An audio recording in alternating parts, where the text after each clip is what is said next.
Thanks so much.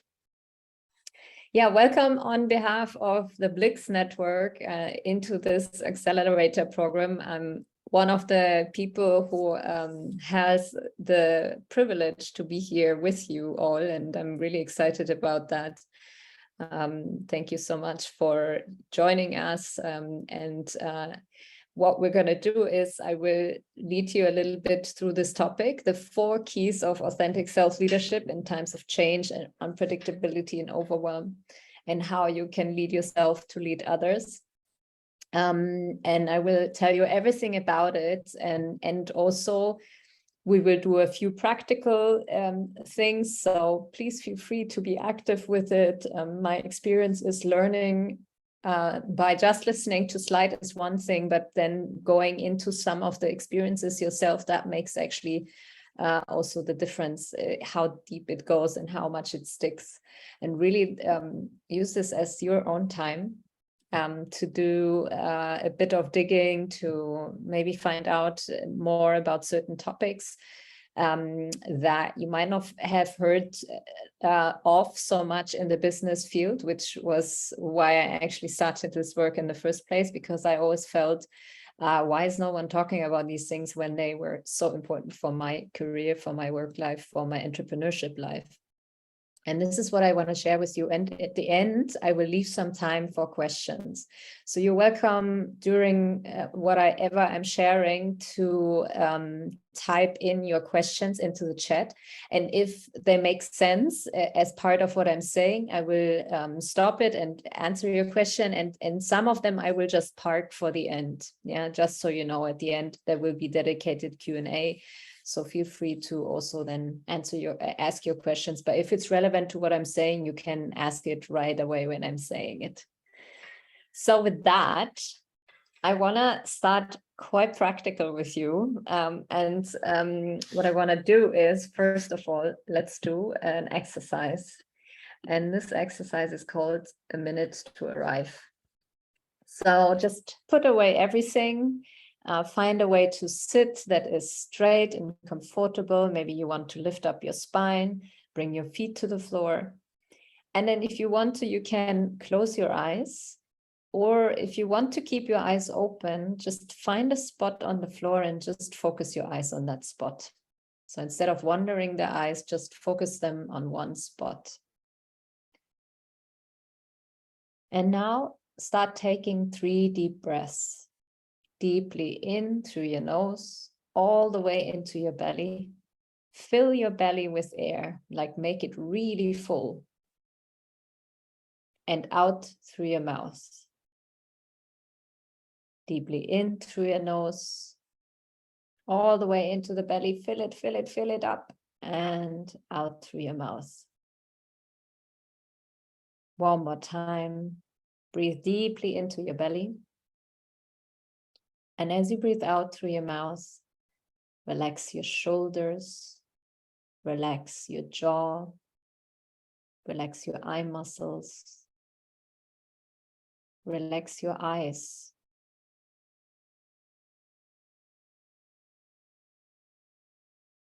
And allow yourself to fully arrive in this present moment. Notice your feet on the floor.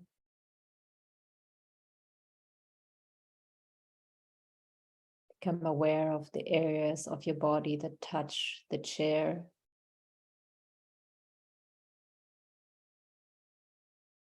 Notice your body and just make a little check-in. How does your body feel right now? Do you feel any tension somewhere?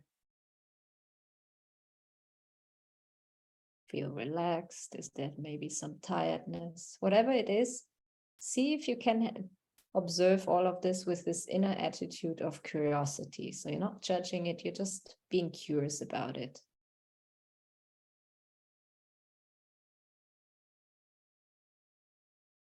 And with that same curiosity, check in with yourself for a moment and see, how is your inner weather today, this evening?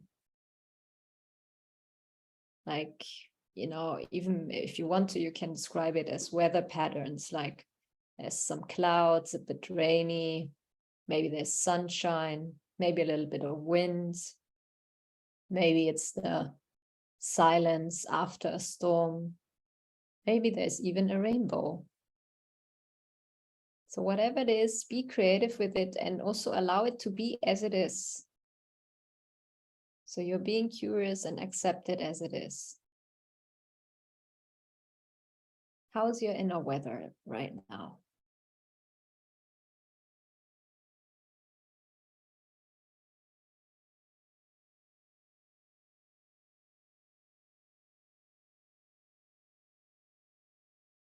Now take a deep inhale and a slow, long exhale, and then open your eyes again. So this is already one exercise, and when we just do it, you might think, what is this about? I don't know if I like it. I don't even know why we're doing this. Actually, I want to park the answer to this question a little bit. I want to tell you a little bit more about this later, just so you know, this is one exercise that will be very coming in handy to implement what I will share with you later on. So I would love to hear a little bit about you or from you. And I would love for you to put 2 words into the chat. So 1 word for how's your inner weather. And the second word, what's your biggest challenge right now? Also, maybe you can also write down, why are you here? Like, what's your interest right now? Like, what would you like to hear more of today? And, you know, if you want to make a sentence out of it, it's fine too. But if it's just 2 words, that's also perfect.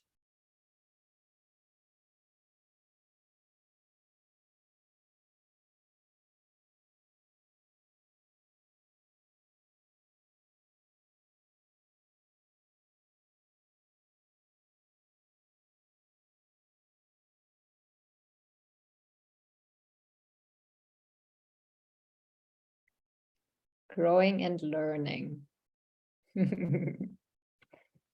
Yes, we can never grow and learn enough, right?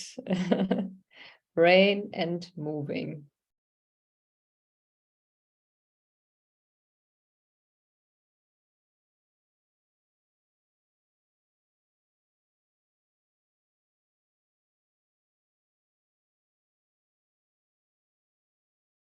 Challenge, it is about me. Yes. My inner weather is sunny and a bit windy. I want to learn what I can do when I'm overwhelmed with several projects going on in parallel. Restless and studying. Thank you so much. And by the way, I will actually talk a lot about what you just shared, but just in case there's anything you really also want to know about, please feel free to share that in the chat. Foggy, and my biggest challenge is procrastination and accountability. How to get out from the fog when you're falling behind. Oh, yes, that is a very interesting question. Thank you for sharing that. So thank you so much. It's really nice to hear what you have to say. I really also feel learning is always, you know, like I'm going to be here and share something with you, but really very often my experience is we learn from each other and from being in this experience with each other, but also by just seeing, okay, we share the same challenges as humans in this world, right? And one of the things that I've found is a lot of people, when they are challenged, they feel, oh, it's just me, I'm alone in this, while my experience is actually we all have the same challenges actually. And if we would talk about it more, we would actually feel much better about it, because we would know everyone else has the same challenges. But especially in the business world, that's actually a bit of a taboo to show vulnerability, or it is seen as weakness. And it's actually one of my missions to bring these topics out of this zone and into, hey, let's talk about it, because we all have that. I remember when I started talking about overwhelm in business, 90% of the people in the room would come to me after and say, hey, I feel the same way. And I was like, what? Really? I thought I was alone with this, but because no one talked about it, I always thought it's just me. So I can tell you, after years and years doing this in different businesses with different corporations, it is actually everywhere the same. Yes. Yes, cloudy and work. Okay, beautiful. So who am I? Maybe you ask yourself, who is this woman? What's she doing here? Why is she actually giving this talk? So a little bit about me. So this is me as a young girl, as you might have figured. And I actually grew up in Germany. I was born and grew up in Germany, but my parents are from Tunisia. So actually, my family was a classical guest worker family. You know, back then they needed like factory workers in Germany to, you know, rebuild the country. And they literally went to Tunisia with trucks and said, who wants to work in Germany? And this is my father. Back then, he was 16 years old. He jumped on one of those trucks, and that's how he came to Germany. And then years later, he wanted to marry. So he went back to Tunisia and he chose my mom. Yes, it was an arranged marriage. And then they came back to Germany, and this is how I was born in Germany. And why I'm telling you this is, first of all, because Blick's network is all about diversity, and just because this is a really important topic for me as well. But also because I learned a big lection in my life back then, because I always wanted to fit in, but I looked differently than everyone else, right? I have this curly hair, and I have dark eyes, and I had a really difficult name for German people to spell. And so all of these things were difficult for people around me. And so I always knew I'm not belonging, really. Yeah. So my mother would say to me, I don't understand your problem. What do you mean you don't belong? You are Tunisian. You will always be Tunisian. It's never going to change.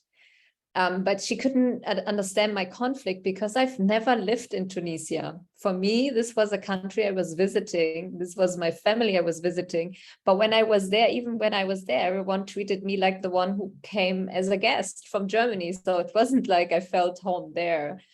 And in Germany, everyone asked me, where are you actually from? So it was so clear I'm not one or the other. And I remember when I was a young child, I just wanted to fit in. So I did everything to try to fit in, like straighten my hair, you know, and also because I felt I'm not as beautiful if I have curly hair. So I went through quite a crisis of understanding who I am, but also standing behind who I was, or just looking into the mirror and finding myself beautiful while the others looked so differently. And, you know, this crisis brought me to a point that was very interesting, because I, at some point, when I tried so much to be one of them, but I just noticed I just am not, I made this choice. All of a sudden, I saw that I had a choice how to deal with it. I couldn't change the outer circumstances. As you can see, I don't have blue eyes yet. I couldn't change that, but I could change how I react with this. And what I chose back then was, okay, I'm just going to choose what I like about both countries, and that's going to be me. And that was kind of like a choice back then. I didn't understand how powerful this choice was, but I will tell you later on what that means for me in this topic, what we're going to talk about, what I learned back then about this. So years later, I come into the business world after my studies. And what I found was a world that had certain rules, you know. Maybe some of you know there's some unwritten rules within the business world. And one of the rules that I encountered there was, okay, it's all about power and all about, you know, you are valuable when you do a lot of, you know, you reach a lot of goals, if you perform well, if everyone sees you, like actually it's not enough to perform well. You have to make it visible enough so people see it and stuff like this, you know. And after doing this for a couple of years, I noticed I don't like this. Yeah, I felt I lost myself. I felt I was losing my own values and the kind of person I wanted to be. And I felt I felt inauthentic and I didn't want to play this power game. It just didn't feel right for me. And so again, I was in this question, okay, there's a reality and I cannot change that reality, but what do I do with it? And I made the same choice. I said, wait a second, how about I make my own choice here? How do I want to be, and if I don't, I liked things about business, but there were other things I didn't like so much. So I chose other things that I liked in other areas and combined it with what I liked in business. And I started experimenting with it and understanding, can I do business differently? And some of the things were, can I be fully authentically me? Can I just show myself vulnerably, like openly talk about my struggles, all my mistakes? Can I be a leader that is respected without using power over my employees, over my team? Can I do things differently so I feel good with it? I feel integrity. I feel my values are met. And that question really led me to experiment with this for many years. So I really worked with for many corporates for more than 15 years. I worked for BMW, for Red Bull, for Google. And in all these years, I experimented with that question because that question came up for me very early on in my career. And ever since then, I tried to see if it's true, if I can be successful without losing myself and my values. And for me, it was very clear. Yes, I can. Yes, I can. And actually, it's much better. And I feel so much better. And I gained more trust. I got promoted because of this, and so on and so on. So for me, I had a proof it works. It works even better than the other way. But it wasn't that prominent. It wasn't that much used. When I started talking about my mistakes and failures when I was a leader, people told me, you can't do that. People won't respect you. They will, not take you seriously.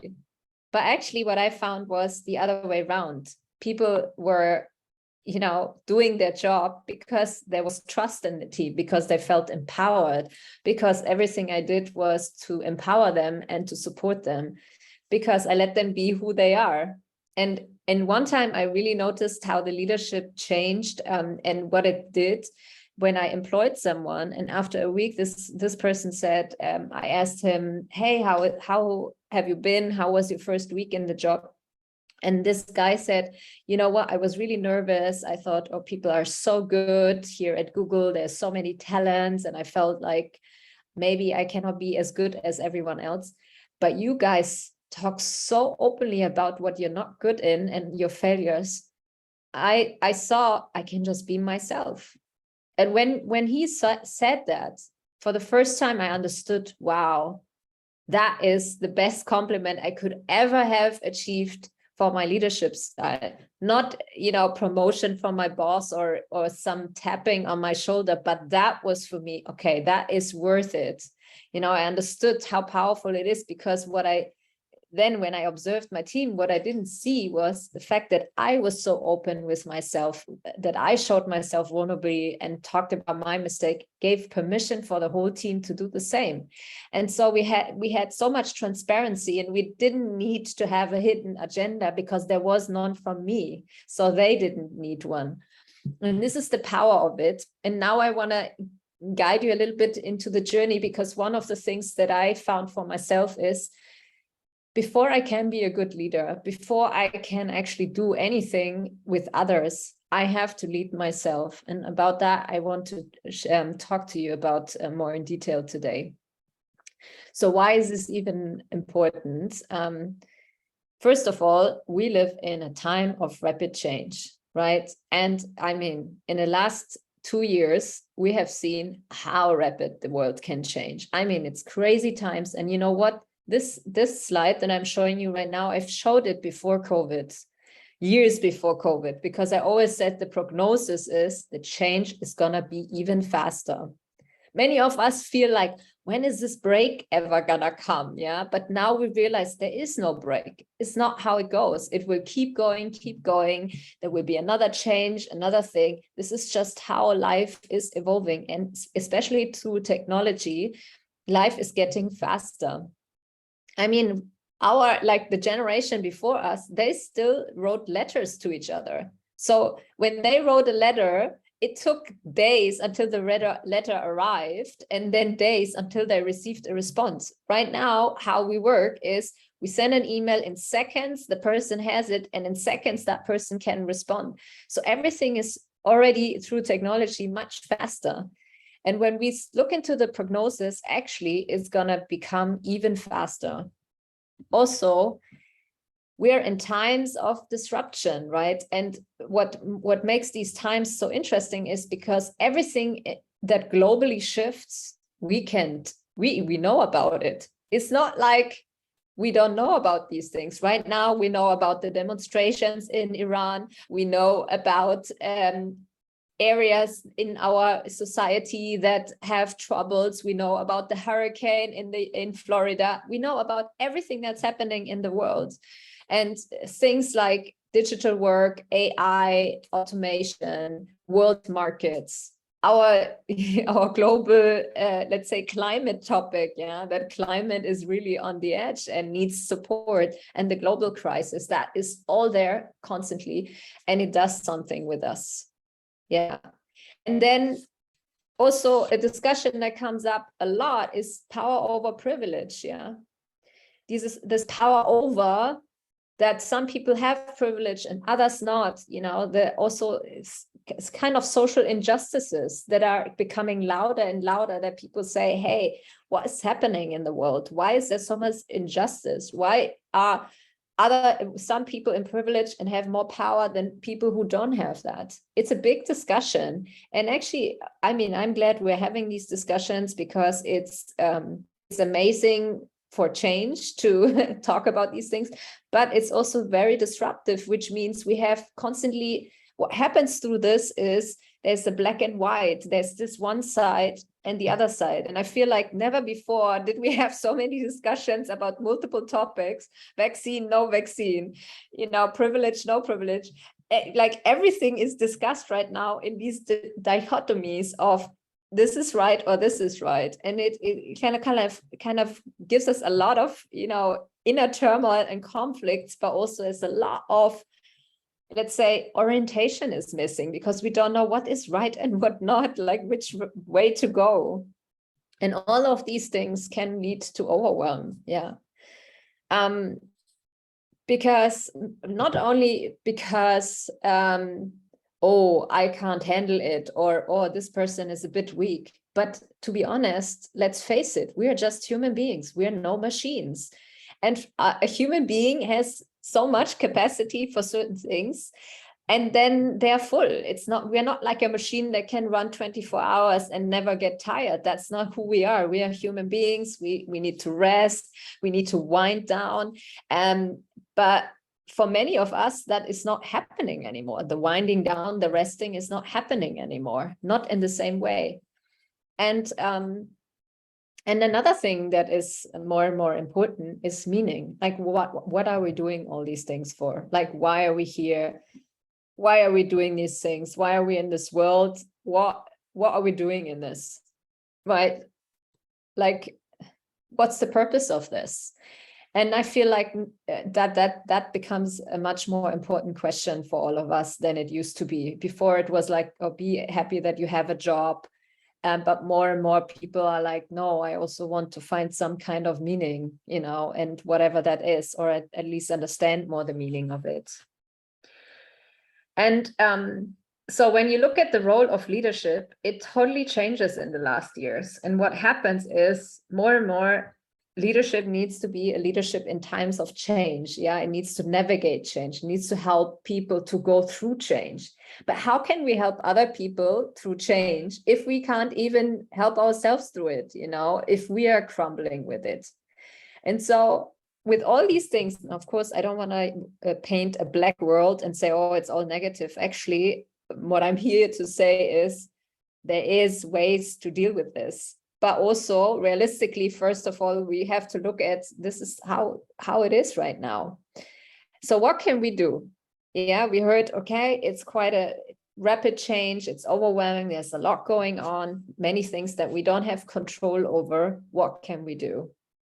And one of my answers that I want to give you is, I feel like in times of technical evolution, that technology is going into a huge evolution. What we need is human evolution. We as humans need to evolve.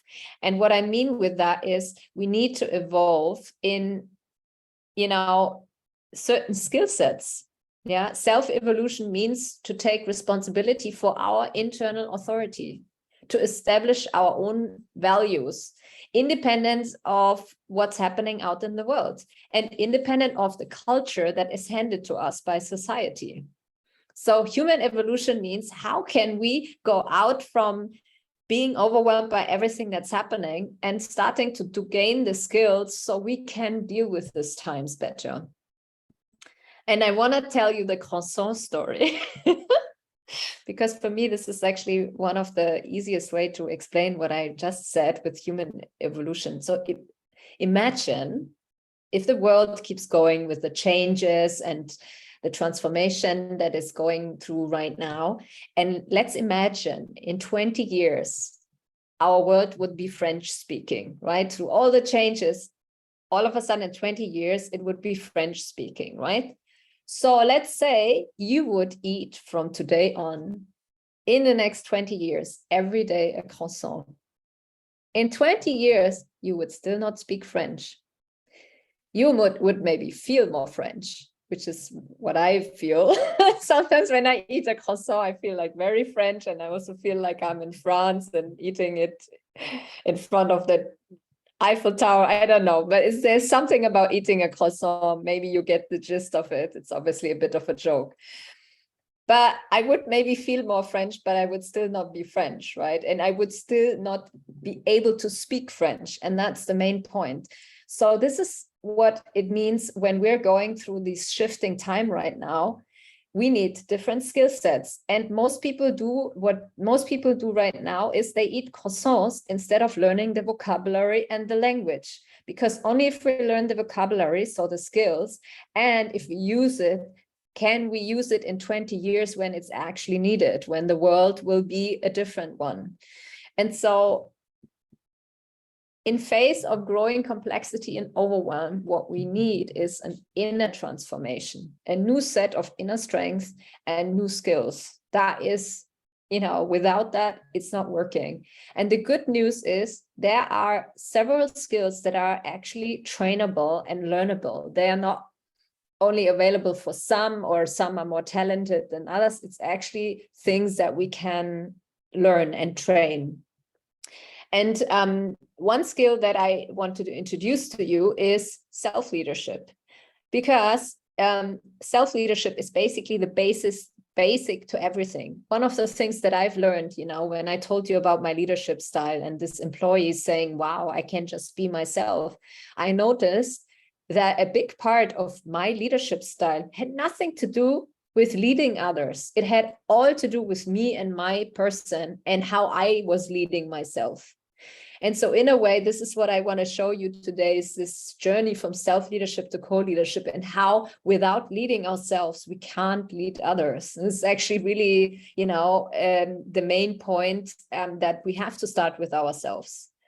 So what is self-leadership? You might have heard it already, or maybe not, or maybe very cryptically. I would describe self-leadership as a little bit answering the question, who drives my car? One of the attendees of one of my trainings once said, I sometimes feel I'm not in the driver's seat of my life. I feel like all the things that are happening outside are driving the car of my life. And I would so want to be in my own driver's seat again, make my own decisions and choices. How many of you know this feeling? How many of you know this feeling of, yes, I also sometimes feel like all these circumstances, everything that's happening around me is driving my car. Just give me a sign in the chat if you know that feeling.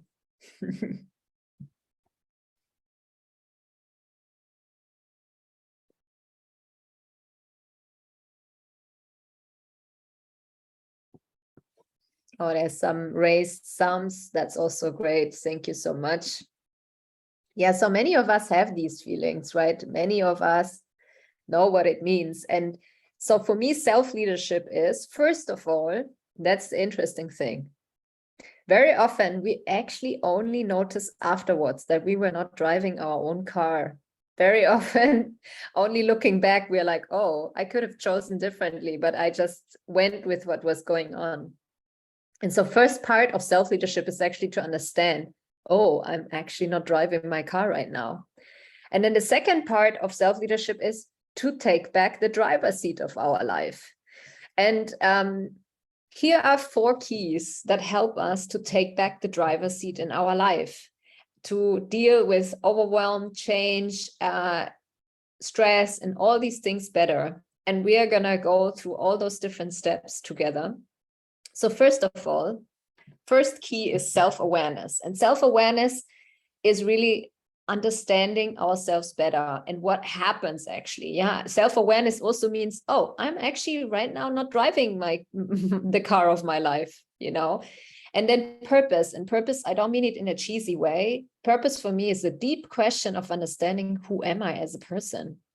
Like, who deeply am I? What's my authentic integrity that, you know, like that is really me? And what parts of this is maybe what I'm doing to please others, and so on, right? And then self-management, and self-management is this going into freedom of choice. Yeah, how can I go, you know, away from being driven by the circumstances of life and take back my driver's seat? What does that have to do?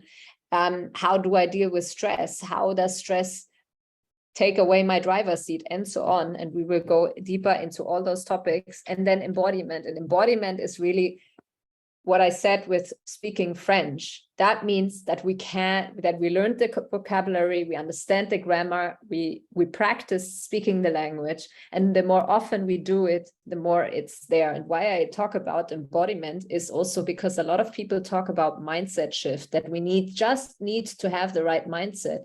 And while I agree, I also see if you only have the right mindset and the rest is not there, it's not going to happen, because people judge ourselves and just judge us by our actions, not by our mindset. So it means if I say, well, I'm an empowering leader, but my actions don't show that, my employees or the people in my team will still say, no, you're not, because that's not how your actions are. And that happens a lot when people are not aware that they're actually not embodying certain principles or values. So we go into all those parts. First of all, self-awareness. And self-awareness is a bit cryptic, but basically what self-awareness means is to understand ourselves better, to be aware. Something like we did just at the beginning in this exercise, that is actually a perfect self-awareness exercise, because we check in with, for example, how is my inner weather? That's part of self-awareness, to understand how is my emotional state, because that changes from moment to moment. It also has to do with understanding my own conditioning, my own needs, my strengths, my insecurities, the limiting thoughts, yeah? Understanding that many of our thoughts are quite limiting and even critical, right? And how do we talk to ourselves? All these, like all the inner world has to do with self-awareness. The more aware we are about what's going on in our mind, in our inner world, the more we can step out of it. This also is very linked with mental health. And I don't want to, make this a big deal right now, but I think it's really important to mention mental health, because a lot of people have a lot of stigmas around mental health. And many people think, oh, mental health issues is only for certain people. So let me bust some myths here. Number one, many people think mental health is separate from physical health, while science has shown year after year and again that mental health is closely tied to physical health. Very often when we have physical symptoms, they're connected with something mental. Also, many people think it's easy to work on mental health, while it's actually really, really hard work.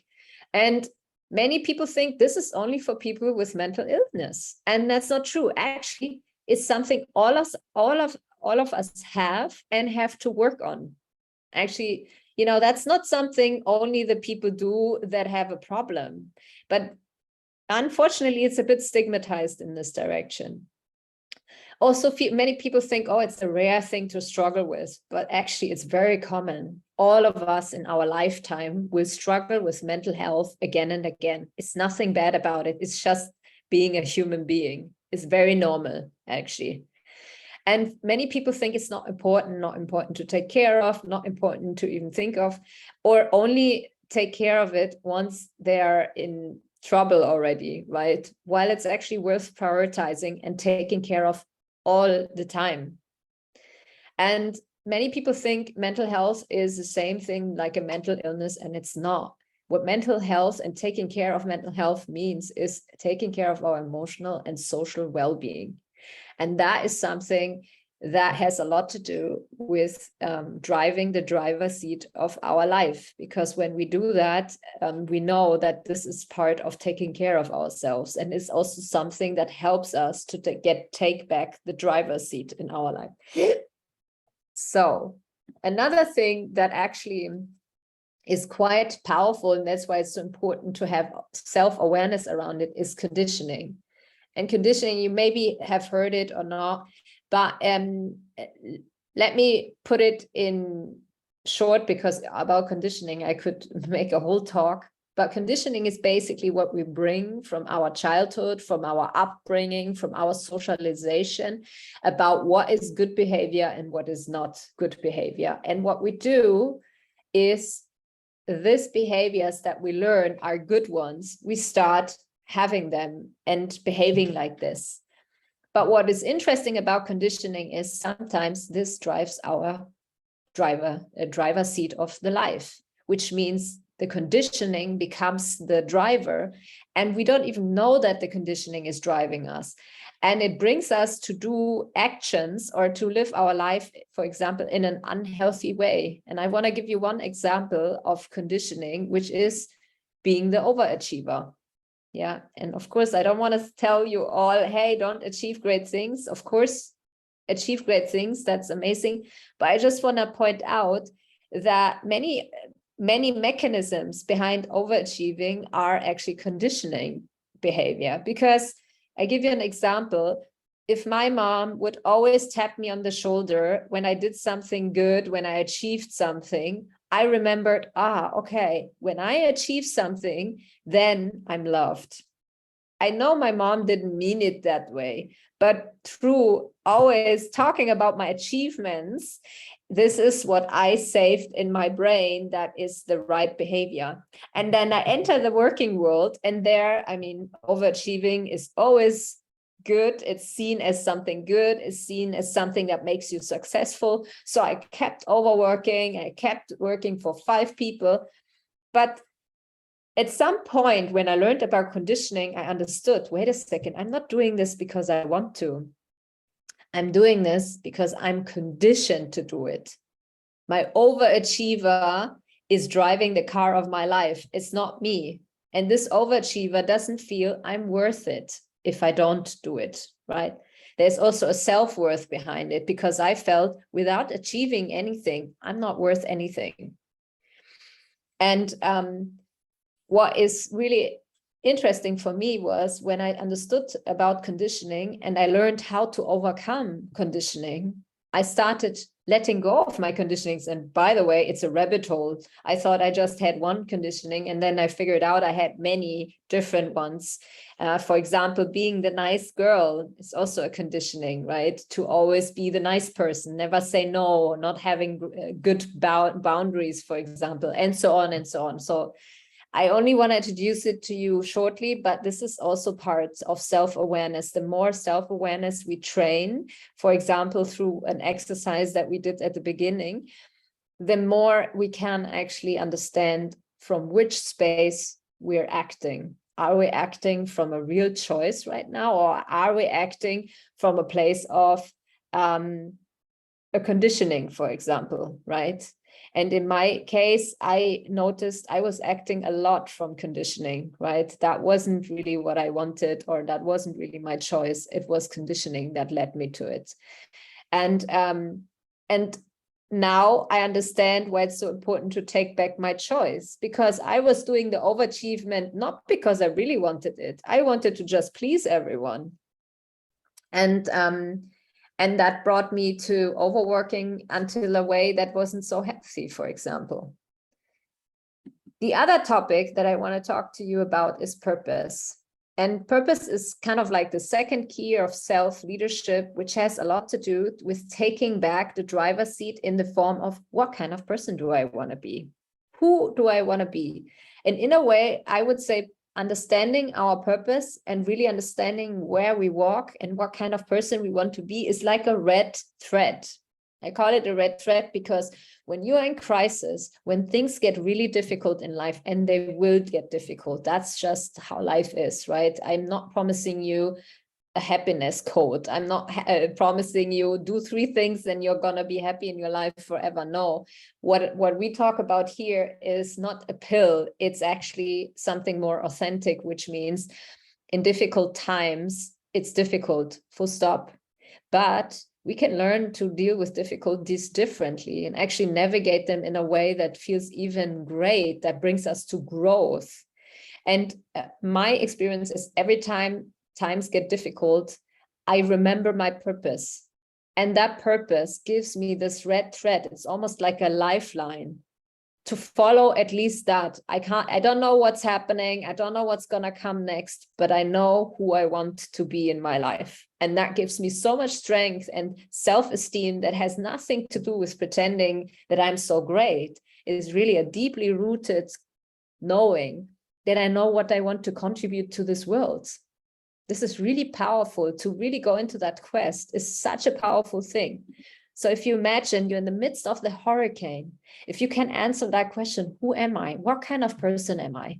Independent of what kind of situation, actually nothing can blow you away so easily. It's very interesting. I thought first purpose is just something to fulfill my live stream, but actually it's much more. It's like the backbone of my life. It helps me to stand straight, to keep going, even if times are challenging. I mean, we all are now in some of the most challenging times in our life. But for me personally, my purpose gives me so much strength. It keeps me strength to keep going, to keep fighting, and to keep having hope for something better. And I want to, so maybe you ask yourself, how can I do this? I don't really know how to answer that. And I have to say, it is a complex question, but I want to support you a little bit to maybe answer some questions that you might not have answered yet. So here is a picture that should like represent the purpose. So this is from one of Stephen Covey's books. And what he says, life is like a house. And on this house, there is this ladder. And every step of your life, you step up one other step on the ladder until at the end of your life, you arrive at the rooftop of the house. And many people arrive at the rooftop of the house only to notice, wait a second, that wasn't my house. Actually, the house next to me would have been the house of my life, or the house 5 streets further, right? So if we understand our purpose, it's knowing what's my house, what's the house I want to climb up. Or in other words, if you are at the end of your life, what kind of person did you want to be? What kind of things do you want to have said? I've done that. I've been this kind of person. What is it that is really so deeply meaningful for you that you feel like, that is me. That is when I'm at the end of the rooftop, I want to be happy about this house. And that's, of course, different for any one of us. And by the way, what's your house also has something to do with, could I use the natural strengths that I have to contribute to something more than myself? Yeah, to maybe be of service for other people, or to contribute something that created something meaningful, that created something that let people grow, or whatever. Like, you know, I mean, I feel like meaning means also something different for everyone. What is meaningful for me doesn't mean is meaningful for you. And I want to do a little exercise around that, just for all of you to bring you into a little reflection. So for that, just bring a pen and paper out. And what we're going to do is I'm going to guide you through a practice. And so there's 2 steps. First, I will guide you through a little reflection. And when we are finished with this reflection, you will start writing. I will tell you when it's time to start writing. And when you start writing, we use a journaling technique. So journaling is a technique to train also your self-awareness. It goes like this. You start writing and you don't stop writing until I tell you it's over. And you just keep writing. Even if you don't know what to write, you can write, I don't know what to write, I don't know what to write, until something else comes. What's important for this technique is write with your hand, not on the computer. Yeah, so really try to write with the hand. And that's what we're going to do. So first I go through this exercise with you and then you write. Ready? Okay. Then you can put away everything again, bring your feet to the floor and then close your eyes. Or if you want to keep them open, just find a spot on the floor.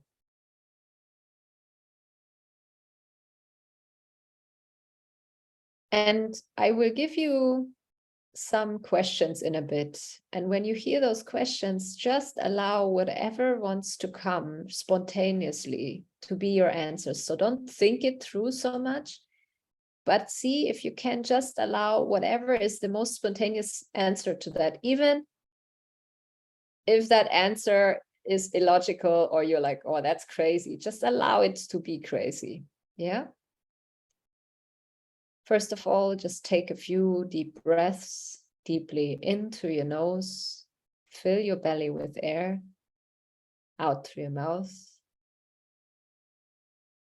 Deeply in through your nose. Out through your mouth. One more time, deeply in and out. And now allow answers to spontaneously come as you hear these questions.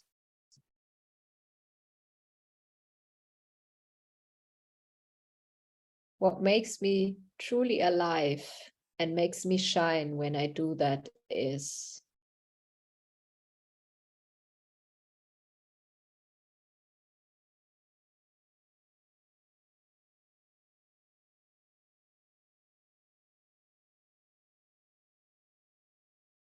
Something in my life that I would always do, even if I would never get paid for it, is.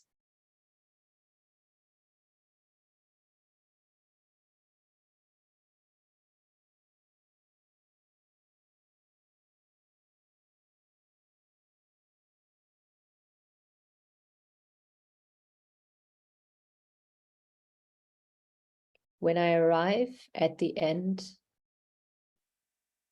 on the rooftop of my house, what I would love to see about myself is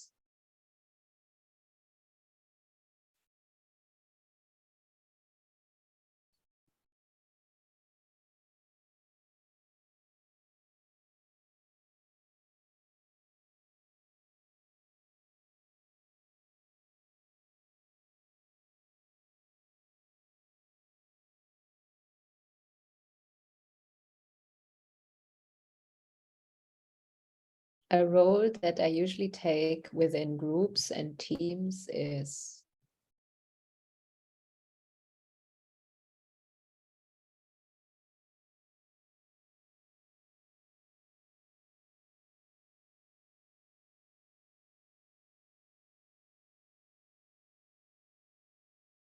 what my friends tell me that they are grateful for about what I'm doing is.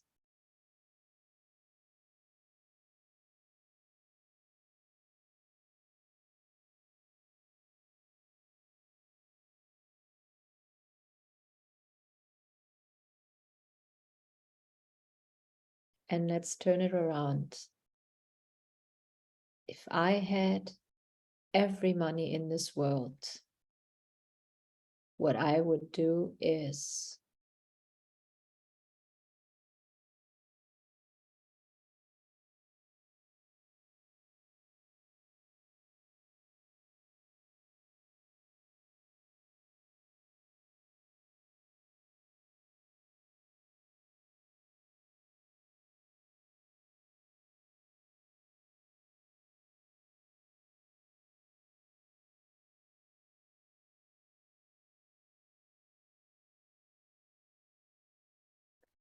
And then open your eyes again, take your pen and paper and just start writing. Whatever is coming up, like from what just came up for you in this exercise, just start writing and allow spontaneously to come up whatever wants to come up until I tell you to stop moving the pen.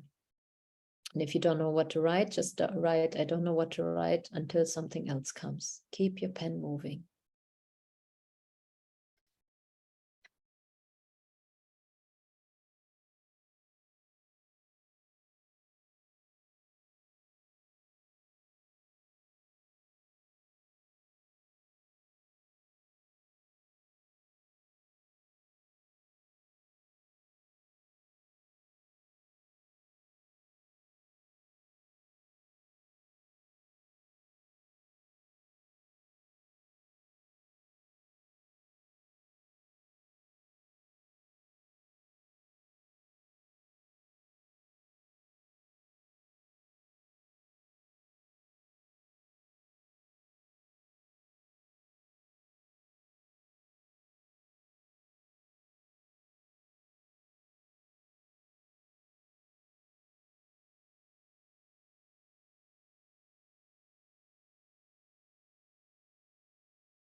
And come to an end. And now just take a moment to read over what you just wrote and just underline the most important parts of it.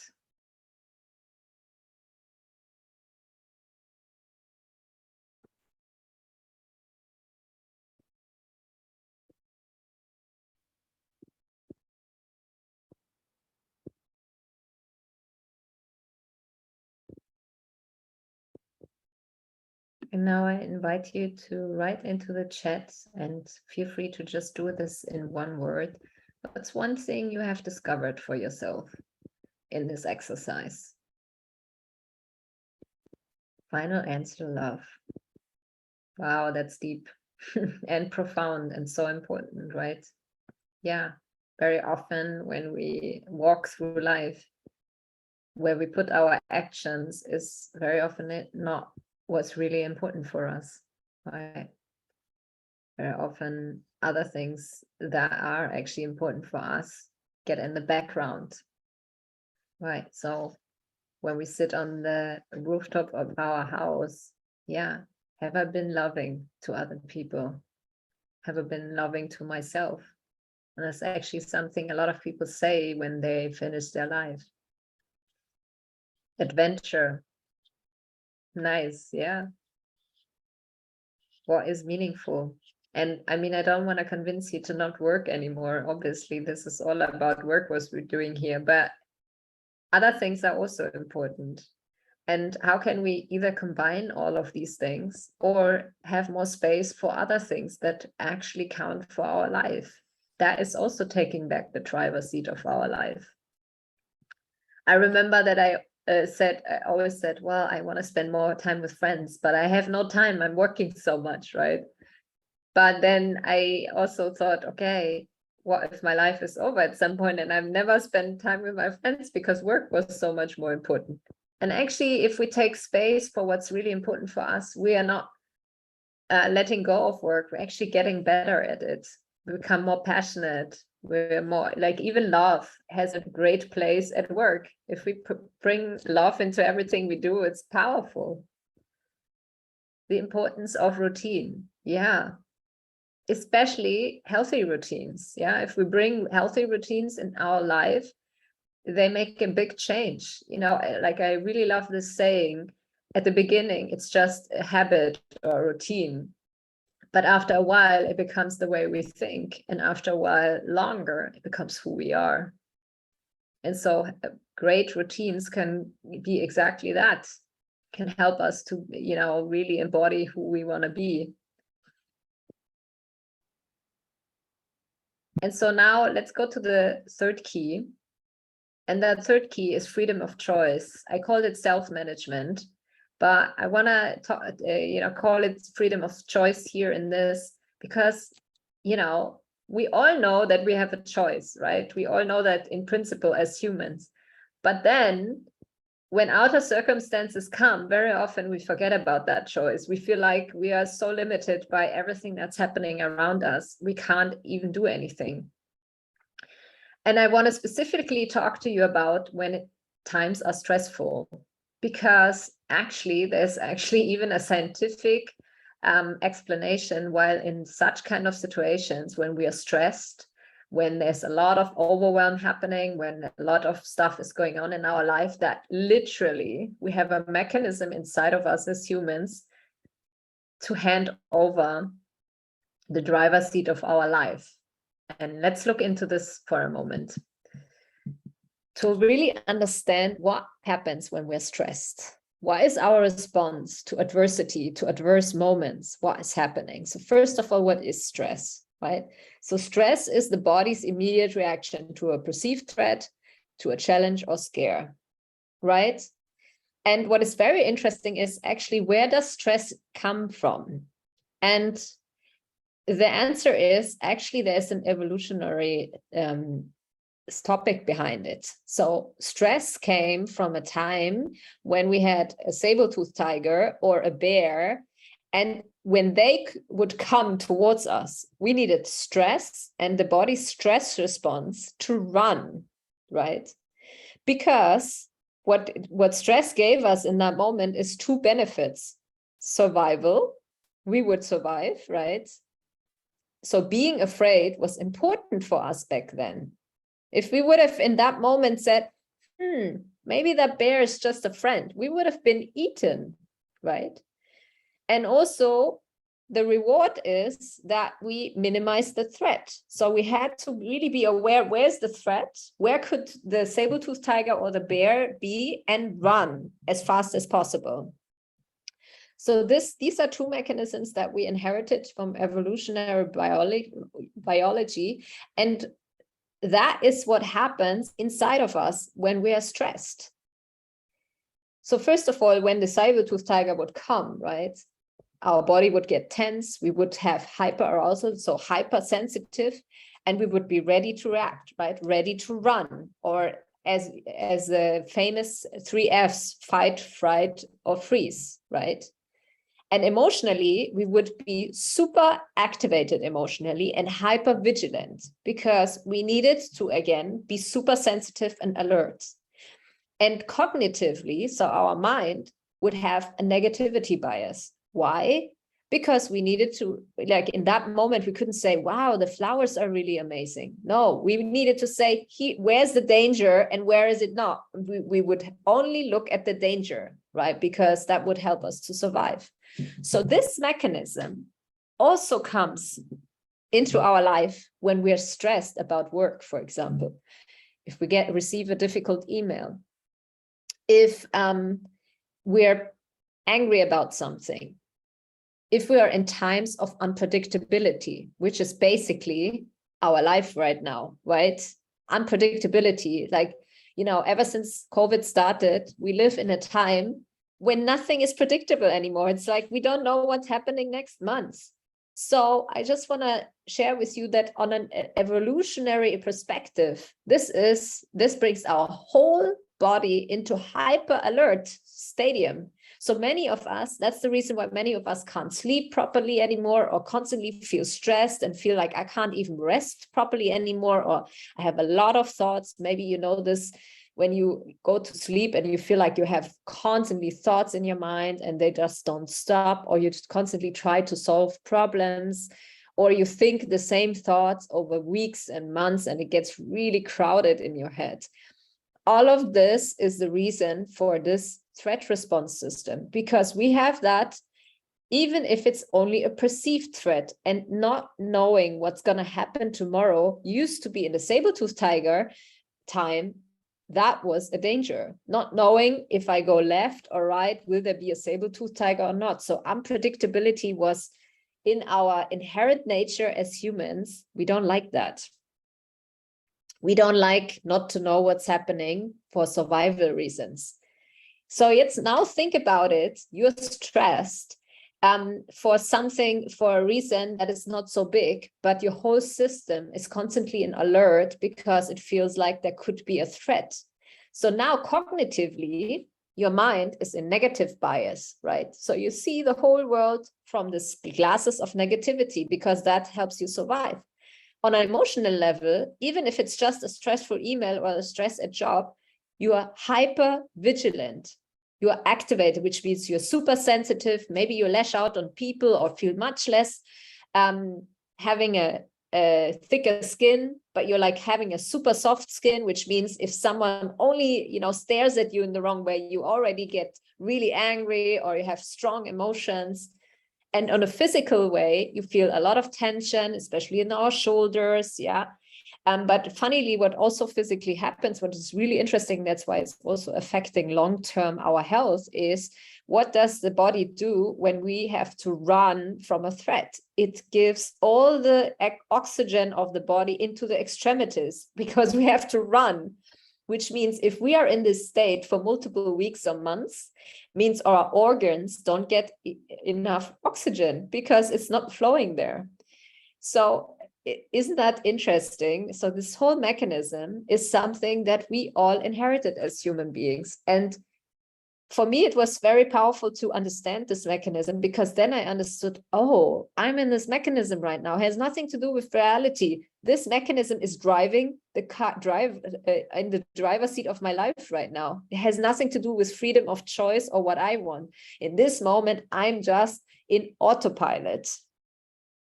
And the autopilot is a survival autopilot. So I don't know, maybe you know what your autopilot is fight, flight, or freeze, And by the way, those autopilots also kick in when we are, for example, in a conflict with someone.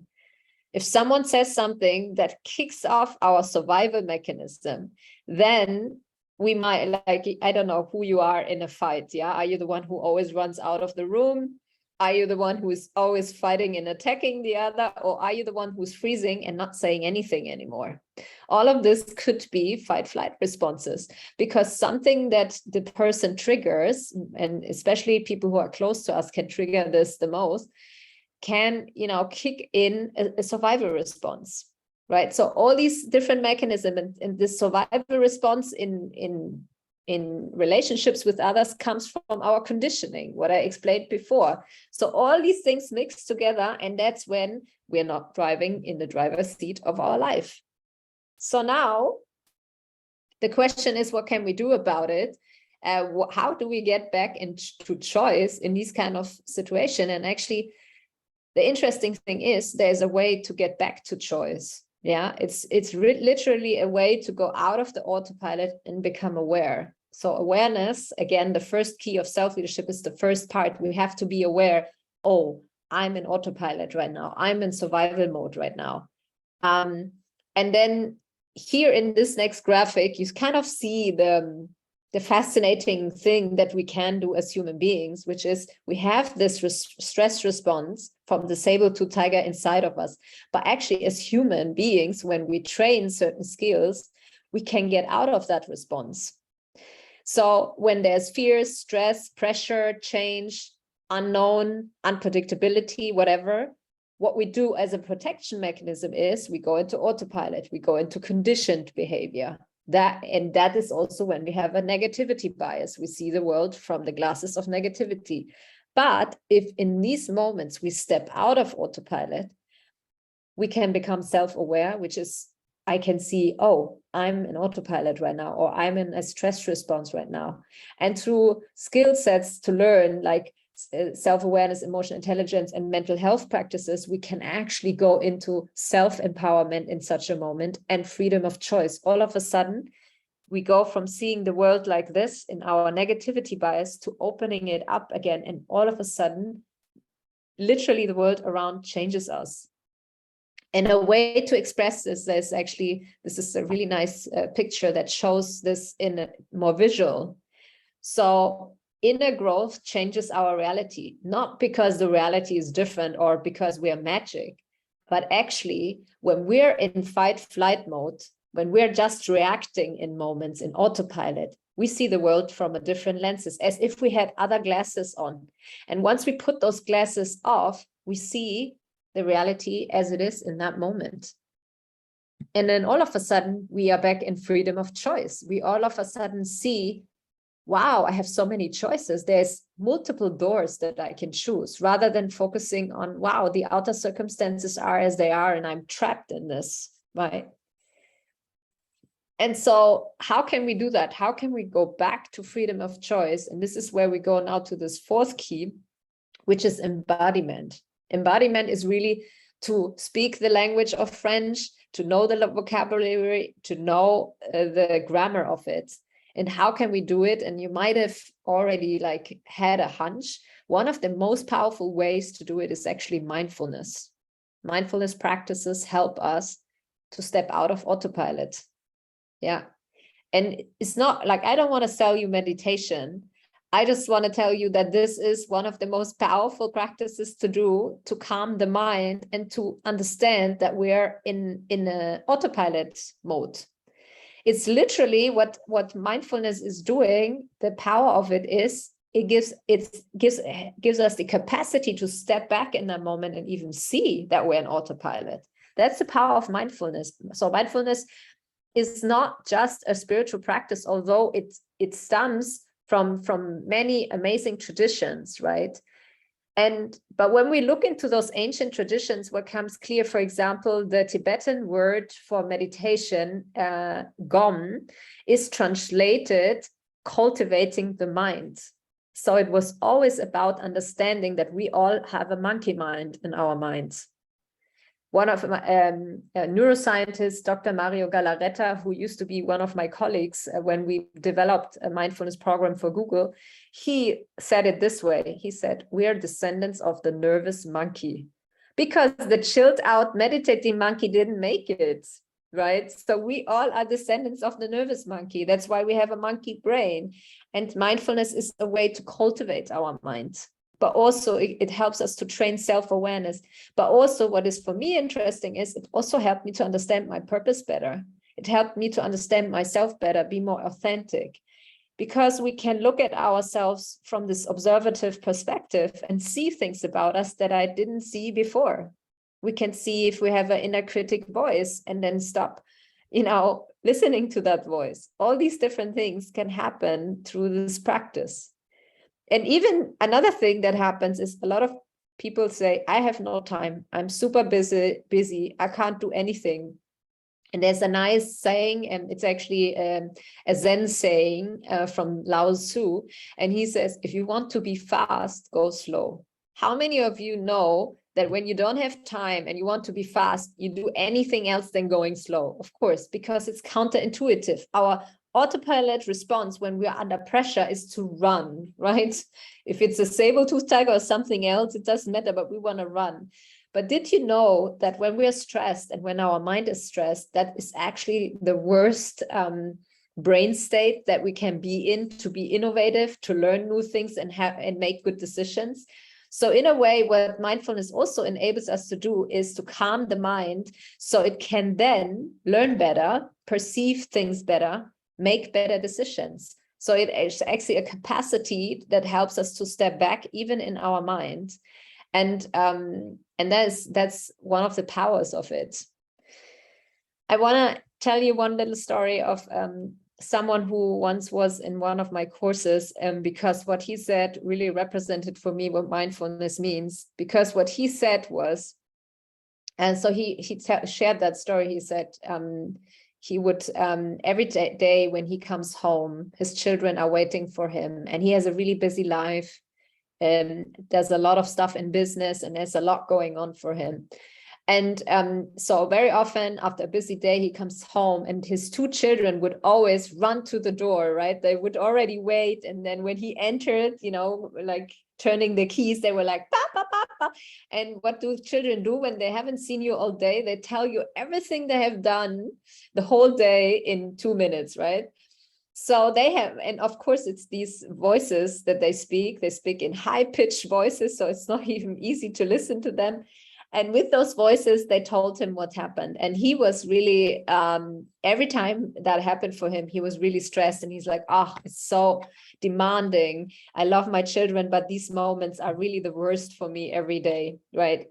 So after coming to one of our 2-day programs, he said after the first day, he made an intentional decision that from now on, when he comes home, the first thing he wants to do is sit in his car and do a 5-minute breathing practice. So something that we just did at the beginning together. And so he did that on that day. And then he went back home. He opened the door and the same thing happened like all these years before. His children would come, Papa, Papa, and tell him everything that happened the whole day in 1 minute or 2. But what he said is, this was the first time, like he said, this changed everything. For the first time, I understood this moment and I understood how precious this was. He said, I looked into the eyes of my children and I could see the joy in their eyes. And I noticed what an amazing moment I have every day coming home, being greeted by people who honestly, authentically are so happy to see me. And he said, and I didn't only see their joy to see me, I saw their love. And he said, all these years, I missed that moment.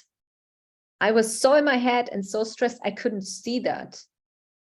And how could I miss something that changes my life forever? And so this is what I mean with it changes your reality. Nothing changes, it's all the same. But what it changes is what we can see in such a moment. Because when we're not in our head and when the mind is not stressed, all of a sudden we can see the details of a situation that actually count for us, that are actually meaningful in our life.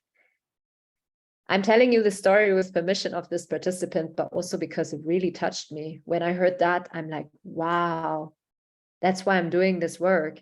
You know, for me, it was like, yes, if everyone goes home and sees their children's love like this, that's worth every minute of doing this work. But by the way, my experience is it's not gonna just happen with the children or the family or the friends. It also happens with the employees, with the team. All of a sudden we see the human in front of us. All of a sudden we communicate differently.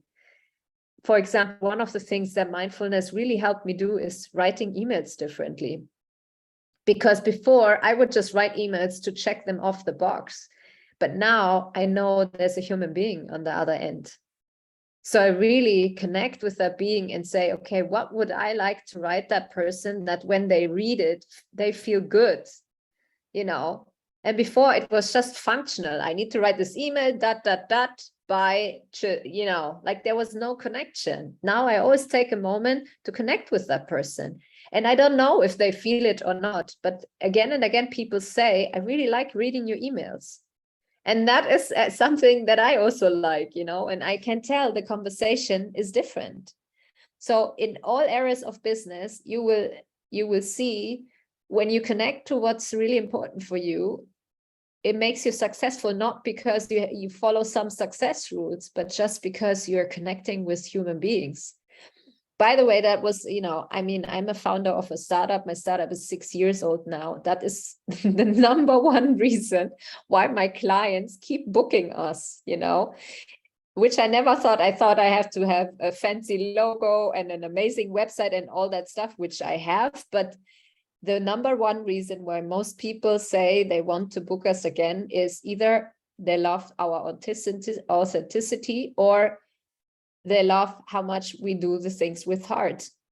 Who would have thought that's the marketing deal, you know? So it's also, and in business, what I noticed is through me being integrity with my values, people trusted me more. I didn't do anything to earn that trust, just being myself. So in a way, that's what mindfulness can do. It can help us to step out. It's a little bit like this situation in the Matrix when all these bullets come to this hero, Neo. And in that moment, he realizes, so first he's like, oh my God, I'm going to be shot. That's it. And then he remembers, wait a second, I'm in the matrix. And so he takes this one bullet and all of a sudden, all the others fall down. That's a little bit what mindfulness means. All of a sudden we see, wait a second, I'm in the matrix. I don't have to go with this rule. I have a choice. And this is really the power of it. And what's interesting is that the science actually shows that. So the science around mindfulness actually shows it's a mental training, and that it helps us to change the core function of our brain, literally, which is amazing. And so this is what I just want to say. So really, really, really, these are the areas of self-leadership. And when we do that, when we like, and you don't have to only just do meditation or mindfulness practice, but it's one of the most powerful. Any kind of awareness practices, any kind of practices that help you to be more aware of your internal states is a great practice for self-leadership. And because then you can go from self-leadership to co-leadership, because we all at some point, even if you're not in a leadership position, leadership for me doesn't mean you are someone who leads a team. Leadership means for me inspiring others, being an example for others. Those people who lead others are the ones that inspire, is not the ones who have a certain position. And in a way, leadership is anyways changing in the new world and in the new paradigm that we're going towards, where it's more co-leadership, which means we all create together. Every talent is important. Everyone has something to say and to contribute. So leadership becomes more like being the one who has the back of others. And I love this quote from Brené Brown. She says, who we are is how we lead. So it really always starts from ourselves, because then we can go into co-leadership, which is understanding and going a step from I to we, right? To really understand, I'm going from myself to a we. But before, like my understanding of it is, if I haven't done my own inner self-leadership, I will always do the we to look better myself. But if I've done the journey and the work, I will really truly be of service. And that's the next key. Being of service for me means a little bit like the symbolic of a samurai. You know, the symbolic of a samurai, he's like this fighter, but he, you know, he can be strong and also cut with his knife, like with his sword. He can even cut a hair, right? That's how sharp it is. But he's only doing it in service of something higher. Being of service is something when we see what's of service for everyone involved, not just for ourselves, for our own gain. And what's also enables us is to create true diversity. If I'm connected with my own insecurities, I can create a space where everyone can be themselves. If I'm full of judgment in my mind, I can't be non-judgmental towards others. And my experience is mindfulness is one of the ways how we can have a more non-judgmental mind. It's not the only thing, but it's really powerful in that. But in general, whatever you do, you have to start with yourself, really taking back the driver's seat and understanding who you are and who you want to be. And then you can actually create true psychological safety, because psychological safety means everyone can just be who they are and show up in the way they want, say their opinion, also say something that you don't agree with. And that is a culture that is very different, because then we can really show ourselves. So let me just summarize this. The first keys are the ones of self-leadership, but that's when we lead to the new paradigm that is about to come, the transformation we're going through right now.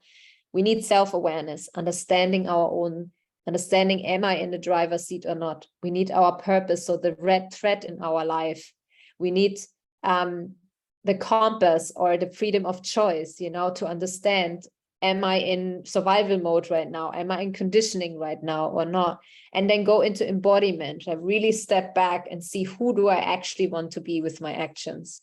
And then we can go into co-leadership, which is going from I to we, being truly of service, being authentic, and creating psychological safety, and be really in freedom of choice with what we do. So what did you learn today? Let me summarize. Once we know ourselves better, key number 1. And we have a clear understanding of our red thread in life, key number 2. We will be better able to step back out of our autopilot, key number 3. And mindfulness helps us to enhance those skills and train our brain, key number 4. Once we lead ourselves better, we step into co-leadership, key number 5. And in that way, we create true service, key number 6, authenticity, key number 7, and psychological safety and diversity, key number 8. And here are a few practical tips for you. If you love this, if you want to do it yourself, here are some practical tips. So first of all, train your self-awareness. Be the observer of your own experience. The more you experience yourself and be the observer, the more you understand if you're an autopilot or if you're driving the car of your life. Understand what your house is. Really take time to understand, what do you want to contribute? What's your house in life? What's your purpose? What's your contribution you want to bring to other people's life? And the third is get out of autopilot. For example, take a minute to arrive, the practice that we did at the beginning, or just 3 breaths. 3 breaths already brings your brain, calms yourself down from this autopilot. And embody a servant attitude. Yeah, just ask yourself, what's of service for everyone involved? And because we're going into a paradigm shift right now, and what we really need right now, no matter which position you are, no matter what you want to do in your life, what kind of role you want to take on, we need leaders of the new paradigm. These are the ones who truly want to inspire and create a world that we all want to live in. And by the way, you're not just, whatever you're doing right now, you're not just doing this for yourself. There's a great saying that says, the ones who plant a tree, knowing that they will never be in the shade of this tree, are the ones who are of service. And this is what I just want to give you as a final thing. We're doing this for the next 7 generations to come. The indigenous people always say, what we do in our lifetime influences the next 7 generations to come. And this is my question to all of you here today. What is it that you want to do? How do you want to shape the future with your leadership for the next 7 generations to come? Thank you so much. Herewith, I'm at the end of today. Please give me into the chat a short checkout. What's your takeaway? And I'm happy to answer any questions that have come now that you want to have answered. I just also want to read that Emmanuel, she wrote, life is meant to be lived and enjoyed. The process is more important than the result, because in the end it shapes who we become. That is very beautiful. Thank you so much for that comment. Smiley for control, hormones, be happy. Okay. So what's your main takeaway? Not being too focused on overachieving. Yes, very important. Thank you for taking that on. That was a life savior for me personally. My takeaway today is that I learned about the example of the house and the rooftop. Nice one.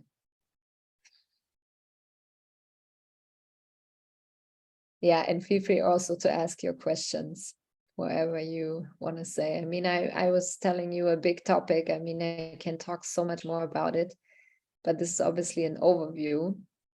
Learning to practice mindfulness. Yeah. And find your own way of doing it. Getting out of autopilot. Absolutely. You are responsible for who you become. Yes, absolutely. Absolutely. And also you have a choice. And I think when we remember that we always have a choice, it's so much, you know, I know it's so obvious, but then on the other hand, we keep forgetting it, right? Take a moment to appreciate those are happy to see us and be free of distractions. Yes, absolutely. Love the session. I think mindfulness is instrumental to personal and professional growth. Thank you so much for the helpful tips, and apply them to the daily routine. Yes. And you know what? It's interesting. When I started talking about these topics in business, it was more like a taboo. But I have worked with more than 30,000 business people in the last years. And I can tell it needs to be in professional life.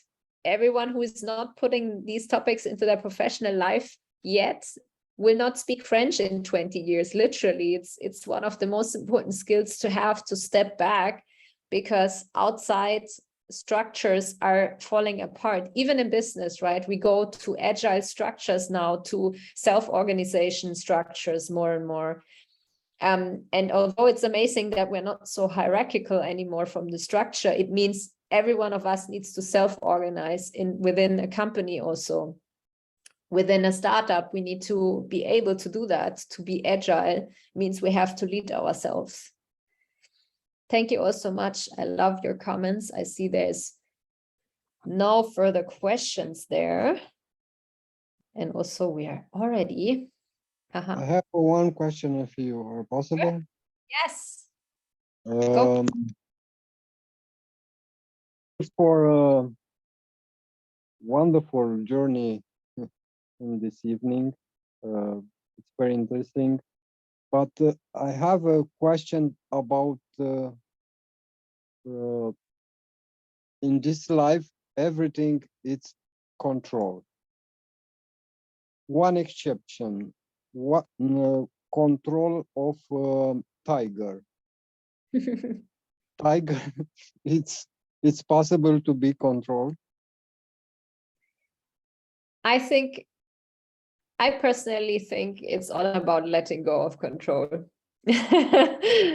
For me, it's the opposite, actually. You know, I used to control every part of my life, and now I don't. And I not only do I feel so much better, but I really learned to trust. And I learned that my concerned mind that sees danger in everything, that is the one that wants to control. But if I can go back to trust, I don't need to control so much. I don't need to control myself so much. I don't need to control others so much. And the outer circumstances, to be honest, we can't control them. There is actually a saying in the Anonymous Alcoholics, you know, they say, "Dear God, give me the strength to not try to control what I can't control," something like that. Sorry if I said it wrong, but I find that is basically, in essence, a very true sentence, because what is really difficult for us is we focus on things we can't control, and we try to keep controlling them, and we become more and more frustrated about it. And yeah, so I don't know if it answered your question, but for me, it's really going into trust, even when times are even crazier, to find this trust. And actually where I find it the most is inside of me. When I'm calm, when my mind is calm, when I'm connected with myself, when I'm doing a practice that makes me feel connected with myself, I feel so much trust. And I don't know where it comes from, right? You might call it God, you might call it your own soul, whatever you want to call it. But for me, it's just a result of being connected with myself, that trust is more available. I hope that answered your question. Yeah, answer is no. Exactly. Yeah, but the solution, it's in our mind, and try to put in the middle. Yeah. Everything it's opposite. Yeah, This maybe. is the answer. Yeah. And also, very often when I'm trying to control something or change something, there's a growth step for me, right? Maybe I can grow or learn something about myself, or become more humble about certain things, or have more gratitude. And that's sometimes life challenges us to make us also grow. And yeah, I see when I'm not resisting certain challenges, but I'm allowing them to be there, not resisting that it's hard, then actually it's really amazing. Even pain, you know, I learned when I don't resist pain, but I allow myself to feel the pain fully, I feel more loving, more open to other people. I feel more present even. Yeah. So yeah, thank you for that great question. Thank you all for your attention and for being here. This is the end of today.